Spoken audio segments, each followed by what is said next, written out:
هاجم سيس أبد مخلوقتي سيتون أفقايا وهند قيستي نياتي يلي آتم من نفقوتي إركنت سوما يا ربي قوتي ننهاجم سيس أبد مخلوق kanaafaa walumaa galatti dhufee jira jechuudha. Yoo seeraan hojjenna namoonni keessaa yuutuubar hin hojjedha jedhee erga kaa'ata irraa seeraan hojjenna, seera wal hordofuu qabna, seeraan itti fufuu qabna, yaada gaarii walii dabarsuu qabna.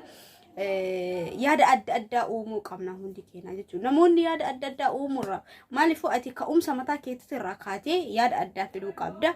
Namni kamiinuu warri na hordoftuu fi warri isin hordofullee yaada adda addaa walii fiduu qabna. Mishi yaani yaaduma adda waa yaaduma taane qofa yaaduma gimmaasha qofa walii dhufni finne mataa wal dhukkubsina waan taane irratti akkasii miti waan itti booruu qabduu fi waan itti irraa barnoota argachuu qabdu nu hundi keenya iyyuu challenge adda addaa fidee dhufu. Laakiin anami challenge gabaabduu fidee dhufe challenge kiyya challenge yookiin immoo yookiin barnoota ta'uu danda'a sillee fayyada nallee fayyada jedhee waan fideef jecha wanti nan isiniin jedhu challenge kiyya irratti jechuudha. Viidiyoo kiyya hanga dhumaa dhageeffadha jettee keellee hanga dhumaa akkasii dhageeffadhu yoo barbaadde okay qofa barreessita. Okay comment kee jalatti okay qofa barreessita jechuudha. Namni immoo akka share sii godhu barbaadde dhageeffadha laal dursa jechuudha. Osoo dhageeffanne garuu immoo yaada naaf hin kennina jechuudha. Oo dhageeffattee jettee viidiyoo kiyya haga dhumaa dhageeffattee geessitee okay barreessita jechuudha. Okay ati barreessite suni maalinni anillee youtuber kan kee jalatti dhufee video kan kee haga dhumaa sii dhageeffadha. Okay sun tan haga dhumaa walii dhageeffadhuudha. Maali video gimmasha walirra dhageeffachuun baay'ee ulfaata jechuudha. Kun akka challenge sitti isinii fidee dhufe jechuudha. Amma like ma godha. Hundi keessan warri ilaaltan video nama kamiitu like ma godha jechuudha. Amma ani kan isiniin jechuu barbaadu namni video kan kee hanga dhumaa dhageeffadhu barbaadu okay na barreessita. Video ko duraan dursa video ko haga dhumaa dhageeffatta itti aansa immoo okay barreessita. Like ni ingota jechuudha. Kaza bwala mo namni akka share sini godhu barbaade share qofa na barreessita comment jalatti video ko haga dhumaa dhageeffatte geessa share godno jetta. Share kan jedhu qofa na barreessita. Share illee yoo goote hin dandeenye ka ta'u ta'e fakkeenya YouTube yoo kuma hin guunne share godhamuu hin danda'amu. Sirriidhaan illee niin beeka kana yoo share illee ka dandeenye ta'e video ko haga dhumaa barreessite share taayyetu qofa comment kee jalatti na barreessita. Maaliif anis dhufe share sii godha jechuudha. Kanaafu waan akkasiisaniin wal gargaaruu qabna.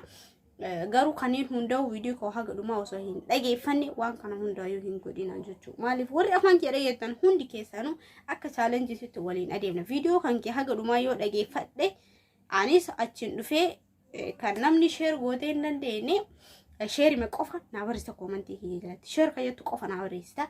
Kaza share sii godha. Dursa video ko haga dhumaa qofa dhageeffatteeti ka share gootu jechuudha. Share na barreessitu comment jalatti.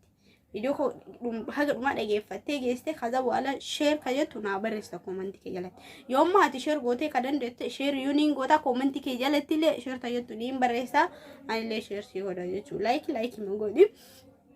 Okay yo okay barreessite video ko haga dhumaa dhageeffattee geessite okay goota. Kaza anis hin beeka jechuudha. Video ko hanga dhumaa dhageeffattee namni kun jedheet kan kee jala dhufe anis hanga dhumaa video keesii dhageeffadha jechuudha. Maaliifuu kana woo kanan waliin adeemne malee zim jennee immoo waan argineen wal jagacaquu waan taane walii godhuun baay'ee ulfaatte jechuudha. Subscribe illee subscribe taniin jettu. Maaliifuu warri immoo ani subscribe hin gooneefis akka subscribe isinii godhu loo barbaadinaaf barreessaa rakkoo hin qabu. Maaliifuu nuti yoo waliin gargaaree namni karaa biraatti dhufe nu gargaaru takka hin jiru jechuudha. Irra itti aansan immoo maaliif video walii ilaalitii tana jechuudha. Bakka video walii ilaalitiin tun nu hundarraa yoo eegamuu qabdi. Misha isin qofa miti anarrallee eegamuu qaba. Biyyaansi yoo videoon keessan ka dheeraa ta'u ta'ee yoo dalagaa guddaa qabaadhe fakkeenya amma kaniin jira biyyaan baa waan ta'eef jecha irra isinii godha.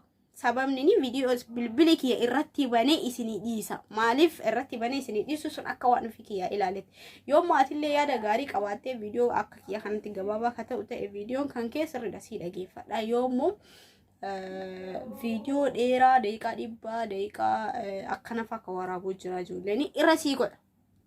Okay qofa na barreessa video ko haa godhuma dhageeffattee achi booda okay na barreessa anillee dhufee kan kee jala guutuu isaa si ilaala. Yommuu dalagaa qabaadhes irra sii godha bilbila kiyya jechuudha rakkoon qabu. Kanarratti yoo wal gargaarre nu hundi keenya yoo itti fufuu dandeenya jechuudha. Wal gargaaruu qabna. Maaliifuu mee ilaala saboota biraa akkatti wal gargaaran jechuudha. Nus wal gargaaruu qabna. Kanaaf ni yaada kana qabadhee isinii dhufee hundi keessan warri ana ilaaltan irratti hirmaadhaan isiniin jedha jechuudha.